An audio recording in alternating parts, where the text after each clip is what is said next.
Honorable Chief Minister through DMK Stalin sir, vanakkam. We all happen to read your statement that is put out on the social media handle, and also your son's statement that is put out on the social media handle. It is good that both of you are toning down and both of you know that you are fighting a losing battle over the last 3-4 days. And today, not only have you defended something, but also you have spoken some lies against our Honorable Prime Minister Narendra Modi ji. I believe it is my bounden duty as a BJP Karyakarta to respond to that. I am sure with the way our Honorable Prime Minister is working with integrity and with his hard work, even as we speak now, he is in Indonesia promoting our national interest. And immediately September 9 and 10, the G20 meeting that is going to happen where India will be at the center stage of global map. So please don't bother our Prime Minister to respond to your unfounded, false and diabolical allegations. Sir, at the outset, you mentioned Sanatana Dharma, which essentially itself practices discrimination. That is why your movement is founded. Sir, I would like to take back you to two eminent leaders who were born out of your movements. One is the great leader from the scheduled caste community, Mr. MC Raja. Do you know, sir, why did he quit Justice Party in 1923? A great Dalit leader, MC Raja, he quit Justice Party in 1923 because he said, the very founding principle of Justice Party is not in tune with what they practice. Justice Party, when they came into existence, they said they want to abolish the Brahminical domination in Tamil Nadu. That was their allegation from the Justice Party. MC Raja said, the so-called Brahminical domination is replaced by the upper caste Hindu domination. There is no space for an SC leader inside the Justice Party. That is why painfully he quit in 1923. I'm sure, sir, you will not have missed out Madam Satyavani Muthu. She was the first Dalit woman minister from Tamil Nadu. 1974, right inside the Tamil Nadu Assembly, as a member of your father's cabinet, she leveled serious allegations against Mr. Karunanidhi inside the assembly, stating that Mr. Karunanidhi is against the interest of Dalit community and SC community. The funds are not being given. So she has got certain misgivings. And inside the assembly, in the Indian history, we never seen a minister complaining against her own chief minister. What is the price Madam Satyavani Muthu got? She was dismissed from the ministry and later she was removed from the party also. These are some of the instances where I can give you in the early part of your movement, how Dalit leaders were treated right inside your party. When you say that you are here to abolish certain ills of Sanatana Dharma and to promote equality, it is like Satan talking about Vedas to the God. So please don't get into that territory, sir. That is my humble submission to you. Also, sir, you mentioned that DMK as a party is very progressive. Anyone who's looking at your cabinet, current cabinet now, out of 35 ministers, 3 ministers are from the SC community. 2 women ministers. Do you call this as progressive? Less than 10%. And all the brothers and sisters who have come from the SC community, you have given some minor portfolios to them, insignificant portfolios. Look at our Honorable Prime Minister Narendra Modi ji's current cabinet. I'm just doing a basic comparison. Out of the 79 ministers, 20 ministers are from the SC/ST community. 11 ministers are women. 5 ministers are from the minority community. I'm sure, sir, you will clearly understand that you really don't practice what you preach. Even if I take Uttar Pradesh, out of 52 ministers, 9 ministers are from the SC/ST community. So you don't give them political rights. You don't give them political powers. Then what are you talking about? Improving the standards of the oppressed community. Again, I would like to bring certain things for your recall, sir.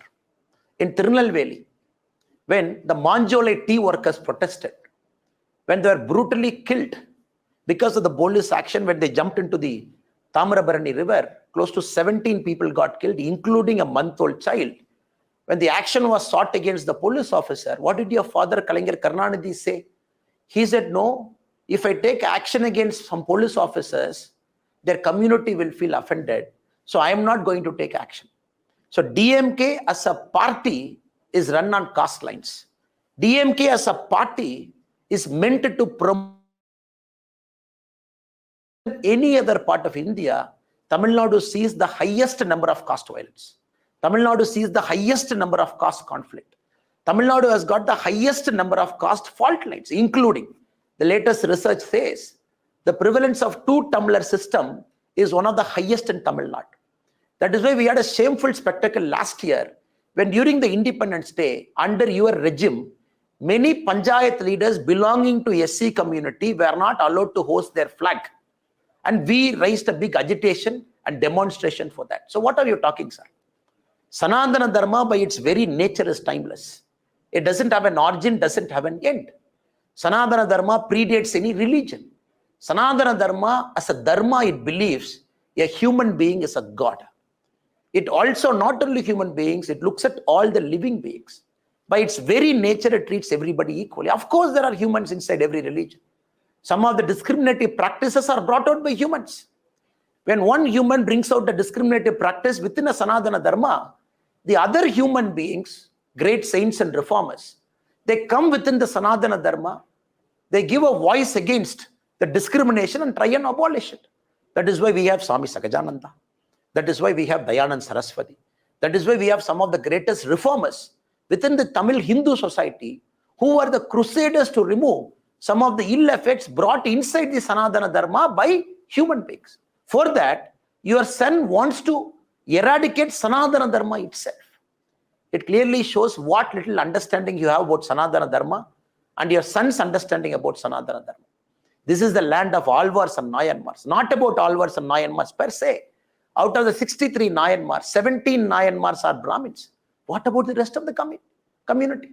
Many Nayanmars come from the oppressed community. We worship them as saints. This is the spiritual land.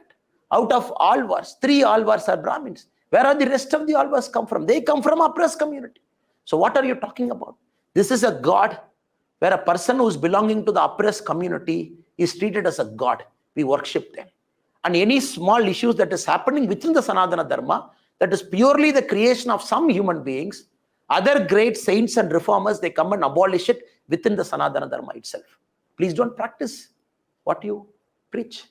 Your son, he calls himself a practicing Christian in December 2022. Now he says he doesn't have any faith over it. In the Sanatana Abolition Conference, your HRNC minister sits in the dais where your ideologue, Dravida Kalagam's current president, K. Veeramani, says Sanatana Dharma means Hinduism. Your ideologue says, can you give a condemnation statement against Mr. K. Veeramani stating Sanatana Dharma is not Hinduism, which is what you are telling? In the stage when he's saying Sanatana Dharma is Hinduism, and your son in the same stage wants to abolish Sanatana Dharma, which is Hinduism. What was your HRNC minister sitting in the stage who has violated every single oath he has taken to become a minister? Now, Mr. Chief Minister, please understand. Your lies will not keep working. You live in the age-old premise that 1,000 lie, which is getting repeated 10,000 times, will become 1,000 truth. Here it is not going to happen. The people of Tamil Nadu has seen you, has seen the historic corruption that you have brought into the administration, has seen your family dominating the Tamil Nadu administration, your son and son-in-law swindling money. We have leveled very serious allegations against you, including the release of PTR tapes, where we said on record, your previous finance minister, talking about your son and son-in-law, amazing close to 30,000 crore. The Madras High Court a few days back has said that the mere continuation of Senthil Balaji as a minister is violating all democratic ethos and norms that is required for a good governance. Still, you have kept him as a minister, and the taxpayers are giving him salary. What are you talking about probity in governance? Nobody is afraid of India Alliance, sir. All of us wanted India Alliance because once India Alliance comes, people of India will see the dynast, the corrupt, the cabals, the elitist, the family-run parties, all sitting in one high table. It is like Judas trying to go after the Christ after the Great Supper. If I can quote you from one thing, from a religion which your son said belongs to, Sanatana Dharma by its very nature, it accommodates everybody. In Sanatana Dharma, Christian faith, Muslim faith, Sikh faith, any other faith is as important as a Hindu faith. That is how the government of India, that is how the Honorable Prime Minister, that is how Narendra Modi ji has been doing the administration for the last 9 years plus. Please don't level any allegations that you don't know about. So the coming election, we have challenged you. Let us fight on Sanatana Dharma. Let DMK say it is going to abolish Sanatana Dharma. We will say we will protect and preserve Sanatana Dharma. We will see where people of Tamil Nadu are going to vote. Because we know the DMK drama for the last many years. After you come to power, the first year is opposing Sanatana Dharma. Second year, you say abolishing the Sanatana Dharma. Third year, fourth year, you say you are a Hindu. You say 90% of DMK party men are Hindu. Fifth year, you take a veil to say you are also a Hindu. So this drama, Tamil Nadu has seen for the last many, many decades. When elections comes, you suddenly become an Amar and an Akbar and an Antony, which Mr. Rahul Gandhi ji, for the last 17 failed attempts, is trying to do the same thing, becoming Amar in one state, becoming Akbar in one state, becoming Antony in one state. The people of India and the people of Tamil Nadu and the whole of Bharat have read into your elitist, cabal, family-oriented, corrupt practices. Come 2024, DMK as a party is going to get wiped out. I didn't say it, your son said it. Because D stands for dengue, M stands for malaria, and K stands for Kosu. Good luck, sir.